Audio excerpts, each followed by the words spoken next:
नमस्कार मंडळी, मी पूजा. ओल्या वाटाण्याचं कालवण म्हणजेच ओल्या वाटाण्याची रस्सा भाजी कशी बनवायची आणि मी ती कशी बनवते ते मी तुम्हाला आज सांगणार आहे. तर एका कढईमध्ये वाटाणे घेतले आहेत. वाटाणे छान असे आपल्याला भाजायचे आहेत 1 मिनिटभर आणि त्याच कढईमध्ये थोडंसं तेल गरम करायचं आहे. त्याच्यामध्ये जिरे आणि कढीपत्त्याची फोडणी द्यायची. नंतर एक छोट्या आकाराचा कांदा कापून टाकायचा आहे. कांदा छान असा भाजायचा आहे. नंतर 1 चमचा अद्रक लसूणची पेस्ट टाकायची आहे. ती देखील छान अशी भाजून घ्यायची आहे. नंतर सुक्कं वाटण, खोबरं आणि कोथिंबीरचं वाटण आपल्याला टाकायचं आहे. बिन पाणी ओतता हे वाटण बनवायचं आहे.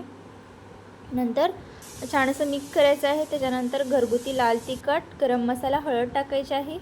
छान असं थोडं थोडं पाणी ओतत मसाला छान असा तेल सुटेपर्यंत भाजून घ्यायचा आहे. नंतर जे वाटाणे आपण ठेवले होते ते त्याच्यामध्ये टाकायचं आहे.